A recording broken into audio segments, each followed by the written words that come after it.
I'm Din.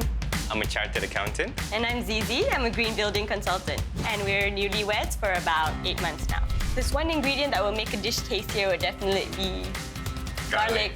Today we're going to prepare a Thai beef salad. For us, we prefer the sirloin because of this piece of fat right here.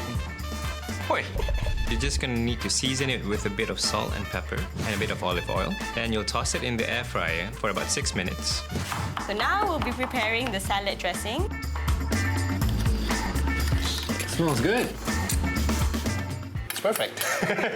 For assembling the salad, we'll put in some of these sliced tomatoes and onions. We'll put in some grated mangoes and cucumber.